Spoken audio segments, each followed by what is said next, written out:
Ma'am, total cholesterol, low density lipoprotein cholesterol, এরপর হচ্ছে triacylglycerol, আর হচ্ছে high density lipoprotein cholesterol. Cholesterol, LDL, HDL আর হচ্ছে ট্রাইএসিলগ্লিসারল নাকি কোলেস্টেরল এগুলো। টোটাল কোলেস্টেরল বলতে আমরা কি বুঝি?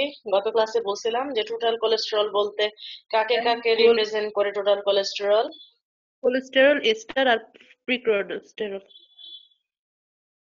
Pre cholesterol. টোটাল কোলেস্টেরলের ডিজায়ার্ড ভ্যালু কত হবে? কত নিচে থাকতে হবে?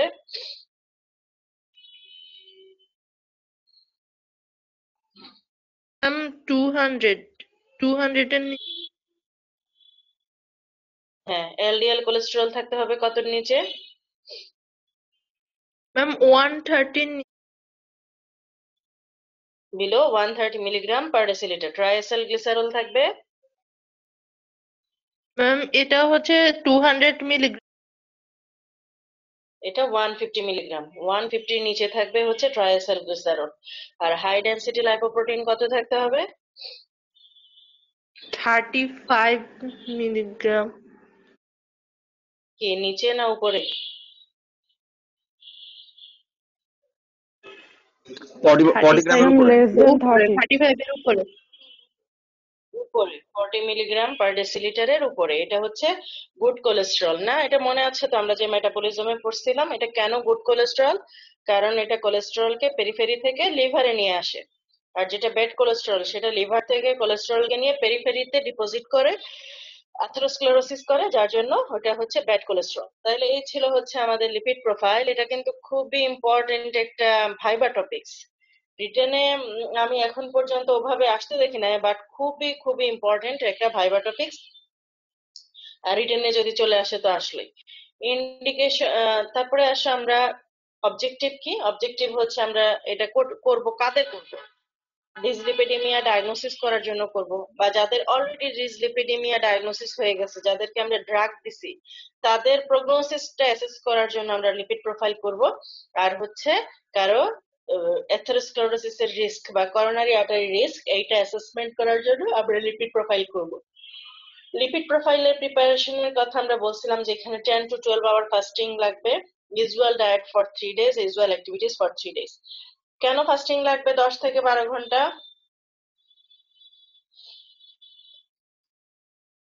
কেন লাগবে 10 থেকে 12 ঘন্টার ফাস্টিং বলো? গত ক্লাসে বলছিলাম। ম্যাম, কারণ হচ্ছে ফ্যাট বডিতে ডিসোসিয়েট হইতে 10 থেকে 12 ঘন্টা টাইম লাগে। ডিসোসিয়েট হতে না, আমরা যে মানে লিপিড খাই, আমরা খাই না কার্বোহাইড্রেট খাই, প্রোটিন খাই, লিপিড খাই। তো আমাদের যে ডায়েটারি লিপিড গুলো আছে সেগুলা ব্লাডে তো অ্যাড হয়ে যায়। প্রত্যেকটা জিনিসই আমরা যখন কার্বোহাইড্রেট খাই ব্লাডে এসে তার অ্যাবজর্বেবল ইউনিট গুলা গ্লুকোজ, ফ্রুক্টোজ, গ্যালাক্টোজ এগুলা এসে ব্লাডে অ্যাড হয় নাকি? প্রোটিন খেলে অ্যামাইনো অ্যাসিড অ্যাড হয়। আবার যখন লিপিড খাচ্ছি তখন লিপিডের যেই মানে অ্যাবজর্পশনের যে প্রোডাক্ট গুলা সেগুলো তো আমাদের ব্লাডে এসে অ্যাড হচ্ছে। তো এই যে কন্ট্রিবিউশনটা, এই যে মানে ধরো আমার ব্লাডে এসে কালকে রাত্রে আমি খাবার খাইছি, ধরো আমি খুব লিপিড রিচ খাবার খাইছি, সেটা তো আমার ব্লাডে একটা মানে কি বলবো, সেই লিপিডটার একটা কন্ট্রিবিউশন আছে নাকি? ধরো আগে যদি ভ্যালু থাকতো 10, এখন হয়তো বা আছে 11। এই যে আনইউজুয়াল কন্ট্রিবিউশনটাকে প্রিভেন্ট করার জন্য আমরা 10 থেকে 12 ঘন্টার ফাস্টিং দেই। কারণ 10 থেকে আমাদের যে ডায়েটারি যে লিপিড গুলো আছে সেগুলো ডিসপোজ, ডিসপোজ কথাটা বুঝো তো? ডিসোসিয়েট মানে হচ্ছে ভাঙা, আর ডিসপোজ মানে কি? ডিসপোজ মানে কি? বাতিল করা। বাতিল করা। এই যে আমাদের ব্লাড থেকে এই ডিসপোজাল করার জন্য এই ডায়েটারি লিপিডের 10 থেকে 12 ঘন্টা সময় লাগে। এটা কিন্তু তোমাদের এবিসি বইতে দেওয়া আছে। হ্যাঁ, তোমরা একটু পড়বা, বই না হাতাইলে আসলে হয় না, বুঝছো? এক সময় আমার তুলার মধ্যেও ভুল থাকতে পারে। এক সময় আমরা অনবরত দেখা যায় যে আহ কথা বলতে থাকি, বলার মধ্যেও ভুল থাকতে পারে, বোঝানোর ক্ষেত্রেও আমার ভুল থাকতে পারে, তোমার বোঝার ক্ষেত্রেও ভুল থাকতে পারে। বই ঘাটবা। বই ঘাটো না যে এটা হচ্ছে তোমাদের একটা মানে খুবই বাজে অভ্যাস। এটার কারণ কি আমি জানি না। আমি সবসময় বলি যে যদি তোমরা এই লেকচার ফলো করার পরে যদি তোমরা যে বই পড়ো সেটা পড়ার পরে হইলেও মেইন বই তোমরা ঘাটবা। বই ঘাটতে হবে, বই ঘাটা ছাড়া কোনো উপায় নেই। তারপরে আসো ইন্ডিকেশন। গতবার কি হলো, আমি অ্যাসিড বেস ব্যালেন্স পড়াইলাম তোমাদের সিনিয়রদেরকে। হ্যাঁ, পড়ানোর পরে ওমা পরীক্ষা নিচে দেখি কি সব ফেসের জায়গায় ফেজ লিখা। তার মানে তারা ওই যে আমি যে বলছি যে ডাবল ফেস, ওরা শুনছে ফেস এবং সেটাই ওরা নোট করছে এবং তারা ইয়ে করে নাই, বই দেখার চেষ্টা করে নাই। তো বই ঘাটবা, বই না ঘাটলে হয় না। তোমাদেরকে তো আমি খুব বেশি এবিসি বই পড়বা, সত্যনারায়ণটা যে টপিকস গুলো আছে সেগুলো পড়বা। লিপিং কোডে তো সবকিছু নাই, লিপিং কোডে আছে হচ্ছে ফুড নিউট্রিশন, আর আছে মেটাবলিজম, আর আছে জেনেটিক্স। এই তিনটা টপিকস আছে হচ্ছে লিপিং কোডে, যারা পড়তে পারো বেটার। তাইলে আসো ইন্ডিকেশন ফর লিপিড প্রোফাইলের ক্ষেত্রে আমরা বলতেছিলাম যে যাদের টোটাল কোলেস্টেরল থাকবে 200 থেকে 239 মিলিগ্রাম পার ডেসিলিটার, সাথে দুইটা রিস্ক ফ্যাক্টর থাকবে অ্যাথেরোস্ক্লেরোসিসের বা করোনারি আর্টারি ডিজিজ থাকবে, তাদের ক্ষেত্রে কি হবে, আমরা লিপিড প্রোফাইল করব। যাদের total cholesterol level 8 or above 240 milligram per decilitre, তাদের ক্ষেত্রে আমরা লিপিড প্রোফাইল সাজেশন করব। যাদের এলডিএল কোলেস্টেরল থাকবে মোর দেন 130, এইচডিএল থাকবে বিলো 35, টিএজি লেভেল থাকবে মোর দেন 200 মিলিগ্রাম পার ডেসিলিটার, তাদের সবার ক্ষেত্রে আমরা লিপিড প্রোফাইল সাজেশন করব। তাছাড়া আমরা জানি ডায়াবেটিস মেলাইটাস, হাইপারটেনশন, এইসব পেশেন্টদের অ্যাথেরোস্ক্লেরোসিস বা ওই যে ম্যাক্রোভাস্কুলার যে কমপ্লিকেশন, এগুলা হওয়ার খুব চান্স থাকে, যার জন্য এদের আমরা লিপিড প্রোফাইল সাজেশন করব। এছাড়া যাদের করোনারি আর্টারি ডিজিজ আছে, যাদের সিগারেট স্মোকিং এর এবং ওবেসিটির হিস্ট্রি আছে, এইসব পেশেন্টদের ক্ষেত্রে আমরা লিপিড প্রোফাইল সাজেশন করব। এটা কিন্তু অস্পির একটা খুব ইম্পর্টেন্ট প্রশ্ন। তোমাদেরকে আমি বলি যে খাতা কলম নিয়ে বসবা এবং কোনটা কোন পরীক্ষাতে আসে, কোনটাতে ধরে, বা ইম্পর্টেন্ট জিনিসগুলো নোট করবা, কিন্তু তোমরা কতটুকু করো সেটা তোমরাই জানো। এখানে ভ্যালুগুলো দেওয়া আছে। টোটাল কোলেস্টেরল বিলো থাকতে হবে 200, LDL below 130, TAG below 150, HDL হচ্ছে অভাব 40 ইন কেস অফ মেল, আর মোর দেন 35 হচ্ছে ইন কেস অফ ফিমেল। তারপরে আসো হাইপার লাইপোপ্রোটিনেমিয়া। তার আগে আমরা চলে যাচ্ছি আরেকটা জিনিস, যেটাকে আমরা বলবো ডিসলিপিডেমিয়া। ডিসলিপিডেমিয়া বলতে কি বোঝাচ্ছে? অ্যাবনর্মালিটি, অ্যাবনর্মাল, সেটা হাইও হতে পারে, লো হতে পারে। তাহলে ডিসলিপিডেমিয়া কি? Group of metabolic disorder characterized by abnormal lipoprotein concentration. Group of metabolic disorder characterized by abnormal, that is high or low lipoprotein concentration. যদি হাই লাইপোপ্রোটিন হয় তাহলে সেটাকে আমরা বলবো হাইপারলিপিডেমিয়া, আর যদি লো লাইপোপ্রোটিন হয় তাহলে সেটাকে আমরা বলবো হাইপোলিপিডেমিয়া। এখন হাইপারলিপিডেমিয়ার ক্ষেত্রে আসো, হাইপারলিপিডেমিয়া বা হাইপারলাইপোপ্রোটিনেমিয়া, এখানে কি বলতেছে দেখো, elevation of one or more of the lipoprotein fraction constitute hyperlipoproteinemia. This disorder may be either primary or secondary. Primary secondary কথাটা বুঝো তো নাকি? প্রাইমারি কজ কোনগুলাকে আমরা বলি, আর সেকেন্ডারি কজ আমরা কি বলি?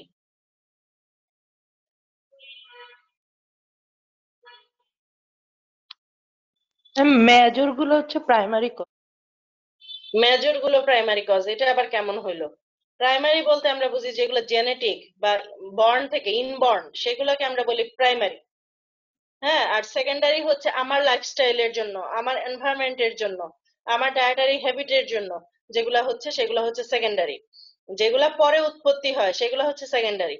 আর যেগুলো ইনবর্ন এররের জন্য হোক অথবা জেনেটিক কজের কারণে হোক, হ্যাঁ, সেটা যেটা হয় সেটা হচ্ছে প্রাইমারি। দেখো এখানে বলছে some author use hyperlipidemia or dyslipidemia instead of hyperlipoproteinemia. That is hyperlipoproteinemia যে কথা, হাইপারলিপিডেমিয়া সে একই কথা, ডিসলিপিডেমিয়া একই কথা। ডিসলিপিডেমিয়ার মধ্যে আবার হাইপার এবং হাইপো দুইটা আছে, বাট বেশিরভাগ সময় আমরা ডিসলিপিডেমিয়া বলতে আমরা চিন্তা করি যে লিপিড লেভেলটা বেড়ে গেছে। খুব ওয়ার্ল্ড ওয়াইড ফেমাস একটা ক্লাসিফিকেশন আছে যেটাকে আমরা বলি Fredrickson classification of hyperlipoproteinemia, based on the electrophoretic pattern of plasma lipoprotein, is widely accepted to understand this disorder. তাহলে এই যে ফ্রেডরিকসন ক্লাসিফিকেশনটা, হ্যাঁ, এই যে এখানে দেখো, এটা হচ্ছে টাইপ 1 আছে, type 2A, 2B, type 3, type 4, type 5, মোট 5 ধরনের ক্লাসিফিকেশন আছে। টাইপ 1 এ কাইলোমাইক্রন বাড়বে, টাইপ 2 এতে এলডিএল বাড়বে, টাইপ 2B তে এলডিএল এবং ভিএলডিএল বাড়বে, টাইপ 3 তে আইডিএল বাড়বে, টাইপ 4 এ বাড়বে হচ্ছে ভিএলডিএল, এবং টাইপ 5 এ হচ্ছে কাইলোমাইক্রন এবং ভিএলডিএল। এই ক্লাসিফিকেশনটা একটু কঠিন, এবং আমার মনে হয় যে এটা তোমাদের লেভেলে এত জটিল করে পড়ার দরকার নাই, যার কারণে মানে ক্লাসিফিকেশনটা এবিসি বইতে আছে আমি সেটাই শুধু তোমাদেরকে বলতেছি। মানে তোমরা জেনে রাখলা যে ফ্রেডরিকসন ক্লাসিফিকেশন বলতে একটা ক্লাসিফিকেশন আছে, সেই জন্য আমি ওইটা দেখাইলাম, যেহেতু ওইটা হচ্ছে মানে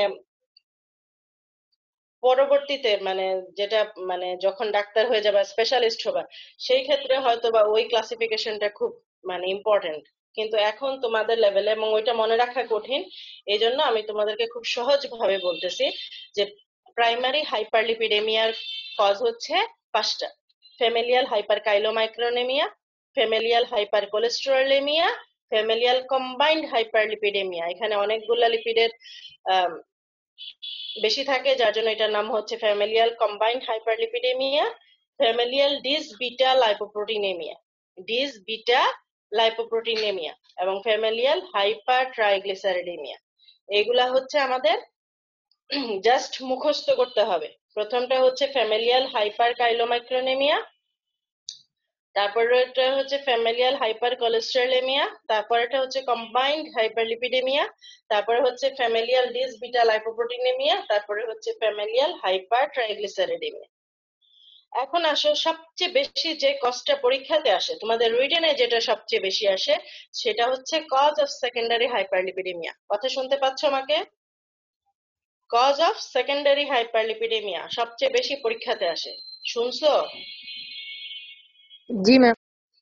ওকে, সেকেন্ডারি হাইপারলিপিডেমিয়ার কজ কি? কিছু আছে নিউট্রিশনাল ফ্যাক্টর, যেমন হচ্ছে high calorie diet, excess saturated fat and cholesterol rich food intake. Hepatic ডিজিজের মধ্যে হচ্ছে হেপাটাইটিস, অবস্ট্রাকটিভ জন্ডিস যাদের থাকে তাদের ক্ষেত্রে হাইপারলিপিডেমিয়া হয়। যাদের অবেসিটি থাকে, যারা অ্যালকোহল অ্যাবিউজ করে, ডায়াবেটিস মেলাইটাস হয়, এই সবগুলো কিন্তু মেটাবলিজমে প্রবলেম করে। এই যে হেপাটিক ডিজিজ বলো, অবেসিটি বলো, অ্যালকোহল অ্যাবিউজ বলো, বা ডায়াবেটিস মেলাইটাস বলো, বা এই যে রেনাল ডিজিজ গুলা, সেগুলো সবগুলা কি করে আমাদের মেটাবলিজমে প্রবলেম করে, যার কারণে আমাদের লিপিডটা প্রপার ভাবে ডিসপোজ হয় না আমাদের বডি থেকে, এবং হাইপারলিপিডেমিয়া ডেভেলপ করে। এন্ডোক্রাইন ডিসঅর্ডারের মধ্যে হচ্ছে হাইপারথাইরয়েডিজম বা কুশিং সিনড্রোম, তাদের ক্ষেত্রে হাইপারলিপিডেমিয়া হয়।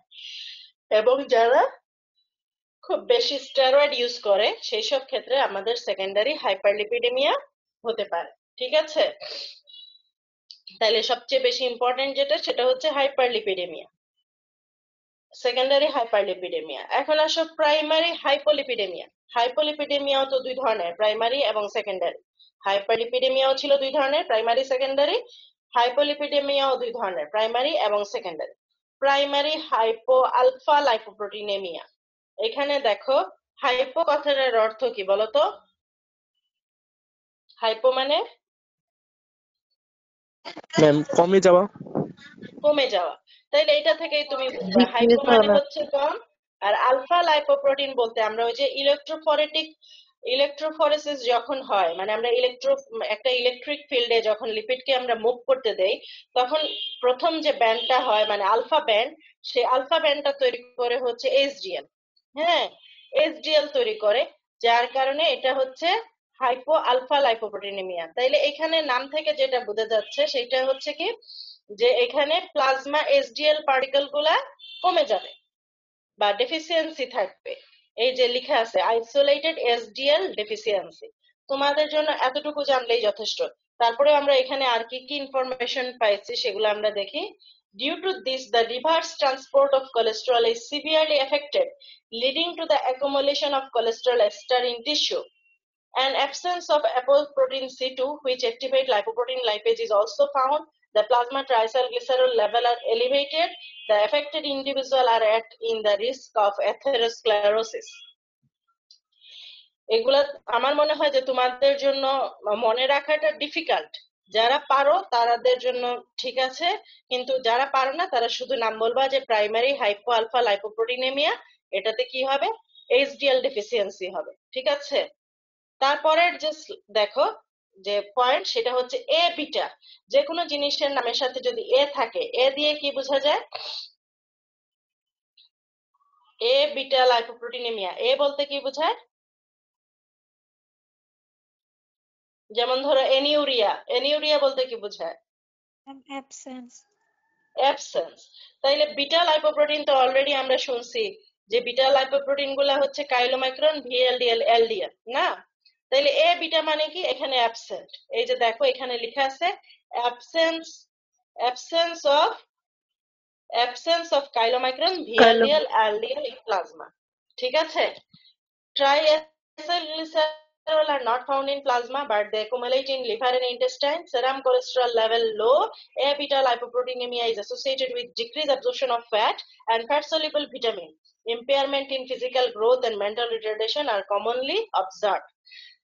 তাইলে হাইপো আলফা মানে হচ্ছে এসডিএল ডেফিসিয়েন্সি, এ বিটা মানে হচ্ছে absence of chylomicron, VLDL, LDL. তারপরের যে টাইপ সেটা হচ্ছে হাইপো বিটা। হাইপো মানে কি? কম। আর বিটা লাইপোপ্রোটিন কোনগুলো ছিল? একটু আগে আমরা যেগুলো পড়লাম যে কাইলোমাইক্রন, ভিএলডিএল, এলডিএল। তাহলে this is characterized by decrease concentration of chylomicron, VLDL, LDL. বুঝতে পারছো? আলফা লাইপোপ্রোটিন হচ্ছে এসডিএল আর বিটা হচ্ছে কোনগুলা? Chylomicron, VLDL, LDL. মনে থাকবে? জি আর ম্যাম। যে কিছুই পারো না একবারে ঠাটা মুখস্থ করে ফেলবা, বা শেষ। আমার ক্লাসিফিকেশন জানা দরকার, এখান থেকে অত ডিটেলস জানার আমার কোনো প্রয়োজন নেই। যে পারো না সে শুধুমাত্র ক্লাসিফিকেশনটা একবারে টুটস্থ মুখস্থ করে ফেলবা। The plasma LDL concentration in the affected individual is between 10 to 50% of normal value. This disorder is harmless and the individual have healthy and long life. Secondary hypolipidemia cause কি? সেকেন্ডারি হাইপোলিপিডেমিয়ার কজ হতে পারে malignancy, anorexia nervosa. Anorexia nervosa কি জিনিস? এটা হচ্ছে একটা psychological disorder যেখানে পেশেন্টের অ্যাপেটাইট লস হয়ে যায়, পেশেন্ট একেবারেই খাওয়া দাওয়া করে না। হ্যাঁ, এটা হচ্ছে কি অ্যানোরেক্সিয়া নার্ভোসা। আর আবার অন্য একটা ডিজিজ আছে যে খাচ্ছে কিন্তু অ্যাবজর্পশন হয় না, সেটা হচ্ছে ম্যাল অ্যাবজর্পশন সিনড্রোম। খাচ্ছে অ্যাবজর্পশন না হলেও তো তার হাইপোলিপিডেমিয়া হবে। আবার একেবারে যদি সে কোনো কারণে খাবার দাবার বন্ধ করে দেয় তাইলেও তার হাইপোলিপিডেমিয়া হবে।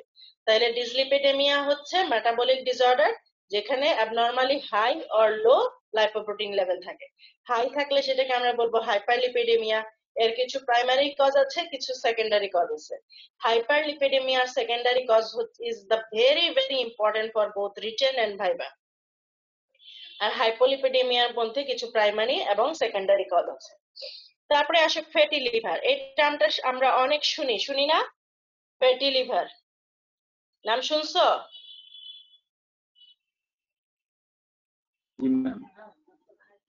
তোমরা দেখবা মানে একটা বয়সের পরে, ধরো 20-21 বছর বয়স, 22 বছর, এখন তো আমাদের খাবার দাবার আসলে আমরা তো আসলে মানে হেলদি ফুড খাই না, যার জন্য দেখবা যখনই কারো আলট্রাসোনোগ্রাফি করে তখনই সাথে একটা লিখে দিবে ফ্যাটি লিভার প্রেজেন্ট, গ্রেড এত, গ্রেড এত। হ্যাঁ, তো ফ্যাটি লিভারটা কি জিনিস?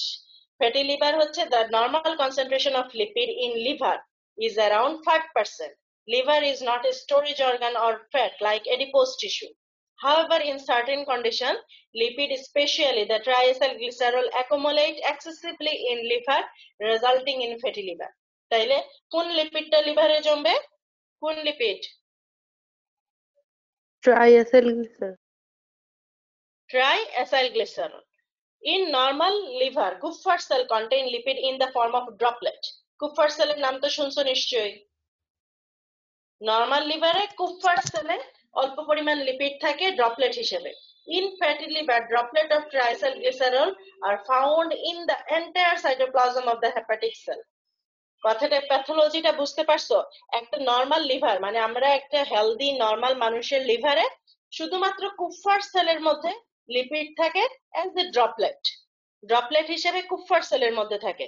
কিন্তু যাদের ফ্যাটি লিভারের ডিজিজ আছে তাদের দেখা যায় কি যত হেপাটিক সেল আছে সব হেপাটিক সেলের পুরো সাইটোপ্লাজম জুড়ে এই ট্রাইসাইক্লিসারলের ড্রপলেট থাকে। This causes impairment in metabolic function of liver. Fatty liver is associated with fibrotic changes and cirrhosis. Cirrhosis এর নাম তো নিশ্চয়ই শুনছো। এখন আসো ফ্যাটি লিভার হওয়ার দুইটা মেইন কারণ। একটা হচ্ছে যদি কোনো কারণে ট্রাইসাইগ্লিসারল সিনথেসিস বেড়ে যায়, যেমন ধরো কারো যদি ডায়াবেটিস মানে আনকন্ট্রোল ডায়াবেটিস মেলাইটাস থাকে, বা অ্যালকোহলিজমের হিস্ট্রি থাকে, বা স্টার্ভিং থাকে, তাইলে সেক্ষেত্রে কি হবে, ট্রাইসাইগ্লিসারল সিনথেসিস বেড়ে যাবে। আর আরেকটা হচ্ছে যদি আমার লাইপোপ্রোটিন সিনথেসিসটা ইম্পেয়ারমেন্ট হয়, কোথাও ফসফোলিপিডের মধ্যে যদি কোনো ডিফেক্ট থাকে, অথবা প্রোটিন ফরমেশনে যদি কোনো ব্লক থাকে। এই দুইটা পয়েন্ট যদি মনে রাখতে না পারো হেডলাইন বলবা। তাহলে মেইন প্যাথোলজি হচ্ছে দুইটা, কোনো কারণে যদি ট্রাইসাইগ্লিসারলের সিনথেসিস বেড়ে যায়, আর কোনো কারণে যদি আমার লাইপোপ্রোটিন সিনথেসিসে ইম্পেয়ারমেন্ট হয়, তাহলে কি হবে, আমার ফ্যাটি লিভার ডেভেলপ করবে। এখন আরেকটা জিনিস আসো, খুব ইম্পর্টেন্ট একটা শর্ট নোট, সেটা হচ্ছে মেটাবলিক সিনড্রোম। একটু হোল্ড করো।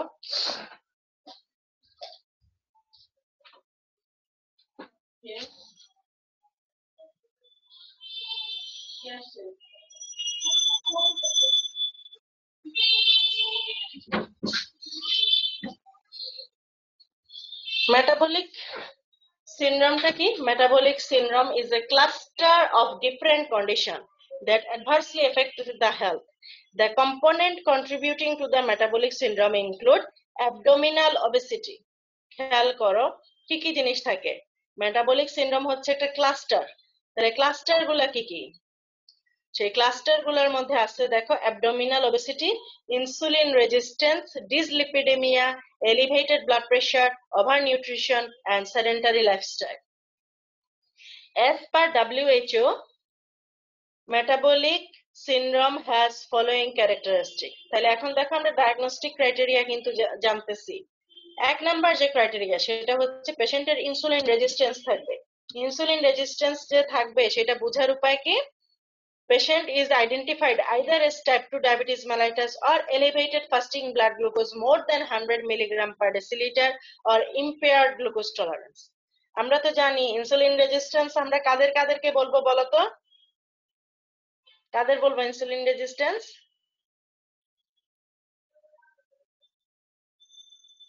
Type 2 diabetes mellitus. Type 2 diabetes পেশেন্টের মেইন কজ হচ্ছে ইনসুলিন রেজিস্ট্যান্স। এছাড়া বলো, ওই যে নিচে দেওয়া আছে, যাদের ব্লাড গ্লুকোজ লেভেল থাকবে মোর দেন 100 মিলিগ্রাম পার ডিএল, এবং যাদের প্রি ডায়াবেটিস থাকবে মানে ইম্পেয়ার্ড গ্লুকোজ টলারেন্স থাকবে, এরা সবাই ইনসুলিন রেজিস্ট্যান্সের আন্ডারে পড়বে। ইনসুলিন রেজিস্ট্যান্স আছে, এটা হচ্ছে 1 নাম্বার ক্রাইটেরিয়া। 2 নাম্বার ক্রাইটেরিয়া দেখো, এখানে 3টা পয়েন্ট আছে। 3টা পয়েন্টের মধ্যে যে কোনো দুইটা তোমাকে মানে পজিটিভ থাকতে হবে। এক হচ্ছে hypertension more than or equal 140/90 millimetre of mercury, অথবা ডিসলিপিডেমিয়া থাকতে হবে। ডিসলিপিডেমিয়া হচ্ছে triacylglycerol level more than or equal 150 milligram per decilitre, or HDL cholesterol, or কিন্তু বলা আছে, হ্যাঁ, মেনের ক্ষেত্রে বিলো 35 আর ফিমেলের ক্ষেত্রে এটা হবে বিলো 39 মিলিগ্রাম পার ডেসিলিটার। ডিসলিপিডেমিয়ার মধ্যে দুইটা কাট পয়েন্ট দিছে। একটা হচ্ছে আমরা শুধু টিজি করে দেখতে পারি যে টিজিটা যদি তার 150 বেশি হয় তাইলে তার এই ক্রাইটেরিয়া ফিল আপ হবে। আবার এইচডিএল করে, এইচডিএল আমরা জানি যে ফিমেলের ক্ষেত্রে এটা হচ্ছে 40 আর মেলের ক্ষেত্রে এটা থাকতে হবে 35 এর উপরে, কিন্তু উপরে না থেকে এগুলা যদি নিচে থাকে তাইলেও সে হচ্ছে এই ক্রাইটেরিয়া ফিল আপ করবে। এরপরে আসো বিএমআই। বিএমআই যদি কারো মোর দেন অর ইকুয়াল হবে, কথাটা মোর দেন অর ইকুয়াল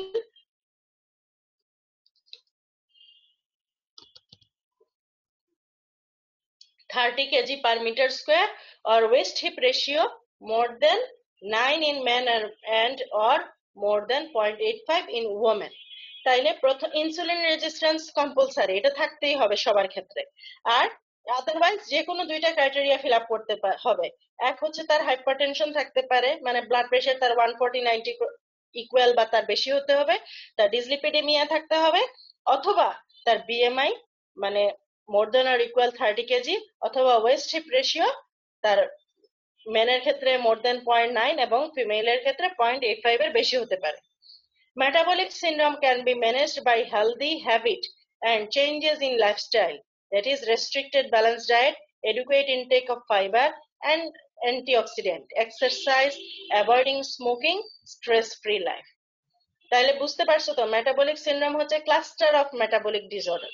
এখানে পেশেন্টদের হাইপারটেনশন থাকে, ডিসলিপিডেমিয়া থাকে, তারপরে ইনসুলিন রেজিস্ট্যান্স থাকে, ওবেসিটি থাকে, তারপরে ওভার নিউট্রিশন থাকে এবং লাইফস্টাইল থাকে পেশেন্টের সেডেন্টারি। এটা ডায়াগনোসিস করার জন্য যে কোনো দুইটা ক্রাইটেরিয়া তোমাকে ফিল আপ করতে হবে। এক নাম্বার ইনসুলিন রেজিস্ট্যান্স কমন, আর এরপরে আরো তিনটা ক্রাইটেরিয়া আছে, হাইপারটেনশন, ডিসলিপিডেমিয়া আর ওবেসিটি। এই তিনটার মধ্যে যে কোনো দুইটা তোমার পজিটিভ হলে সেই পেশেন্ট হচ্ছে মেটাবলিক সিনড্রোমের পেশেন্ট। ঠিক আছে, তারপরে আসে অ্যাথেরোস্ক্লেরোসিস। অ্যাথেরোস্ক্লেরোসিসটা কি জিনিস? Is a complex disease characterized by thickening or hardening of the arteries due to the accumulation of lipid, particularly cholesterol free and esterified, মানে কোলেস্টেরল লিপিড ডিপোজিশন হবে, সাথে কি থাকবে? Collagen, fibrous tissue, proteoglycans and calcium deposited in the inner arterial wall. তাইলে atherosclerosis কি জিনিস? এটা হচ্ছে thickening or hardening of the arteries. Thickening or hardening of the arteries. এখানে কি কি জমা হবে? Lipid. Lipid means specially cholesterol. কোলেস্টেরলের মধ্যে আবার দুই ধরনের, ফ্রি কোলেস্টেরল এবং কোলেস্টেরল এস্টার দুইটাই। সাথে থাকবে কোলাজেন, ফাইব্রাস টিস্যু, প্রোটিওগ্লাইকেন আর থাকবে ক্যালসিয়াম। এগুলা ইনার আর্টারিয়াল ওয়ালে জমা হবে বা এন্ডোথেলিয়াম অফ দ্য ব্লাড ভেসেলের মধ্যে জমা হবে। Atherosclerosis is a progressive disorder that narrow and ultimately block the arteries. Infraction is the term used to indicate the stoppage of blood flow resulting in the death of affected tissue. Coronary arteries, the arteries supplying the blood to heart, are the most commonly affected, leading to the myocardial infarction or heart attack. বুঝতে পারছো তো না? Heart অ্যাটাকের pathology কি? এতদিন তো বলছো যে আমরা heart attack heart attack heart attack, তাইলে কি জিনিস হয়? করোনারি আর্টারির মধ্যে অ্যাথেরোস্ক্লেরোসিস হয়। অ্যাথেরোস্ক্লেরোসিস হওয়ার ফলে কি হবে? ন্যারোইং হবে, আর্টারির লুমেনটা একেবারে ব্লক হয়ে যাবে। ব্লক হয়ে যাওয়ার জন্য কি হবে? ব্লাড সাপ্লাই পৌঁছাবে না। ব্লাড সাপ্লাই যদি না পৌঁছায় তাহলে ওই এফেক্টেড টিস্যুর কি হবে? ডেথ হবে। Death of the affected tissue resulting in the heart attack or myocardial infraction. বুঝা গেছে? জি ম্যাম। জি ম্যাম। এগুলো আমি পড়াচ্ছি কিন্তু সত্যনারায়ণের বই থেকে, এগুলো সত্যনারায়ণের বইতে পাবা। কজের মধ্যে দেখো অ্যাথেরোস্ক্লেরোসিস এবং করোনারি হার্ট ডিজিজ, এগুলোর কজ কি? The development of atherosclerosis and coronary heart disease is directly correlate with the plasma cholesterol and LDL. On the other hand, plasma HDL is inversely correlate with coronary heart disease. এটা তো জানোই যে HDL হচ্ছে good cholesterol, এটা inversely, আর যেগুলো bad cholesterol সেটা হচ্ছে ডাইরেক্টলি কোরিলেট করে। Disorder that may cause atherosclerosis, তার মানে হচ্ছে কি কি থাকলে আমার অ্যাথেরোস্ক্লেরোসিস ডেভেলপ করতে পারে বা রিস্ক ফ্যাক্টর গুলা কি? Certain diseases are associated with atherosclerosis that may include diabetes mellitus, hyperlipoproteinemia, nephrotic syndrome, hypothyroidism, etc. Many other factors like obesity, high consumption of saturated fat, excessive smoking, lack of physical exercise, hypertension, stress, etc. are the probable cause of atherosclerosis. তাহলে আজকে আমরা lipid profile শেষ করলাম, metabolic syndrome সম্বন্ধে জানলাম, fatty liver সম্বন্ধে জানলাম, আর হচ্ছে অ্যাথেরোস্ক্লেরোসিস সম্বন্ধে জানলাম। ফ্যাটি লিভার বা অ্যাথেরোস্ক্লেরোসিস সম্বন্ধে আমাদের যে বেসিক আইডিয়া সেটা আমরা ফিল আপ করলাম নাকি? নেক্সট আমাদের যে টপিকস হচ্ছে সেটা হচ্ছে প্রোটিনিউরিয়া। তো প্রোটিনিউরিয়াটা আমরা নেক্সট ক্লাসে পড়বো, আজকে আর পড়বো না। তোমরা কালকে এই আজকে যা পড়াইলাম সেগুলা কালকে পড়বা, আগে পড়া ধরবো তারপরে পড়াবো, ঠিক আছে? জি ম্যাম। ওকে, সবাই ভালো থাকো, সুস্থ থাকো।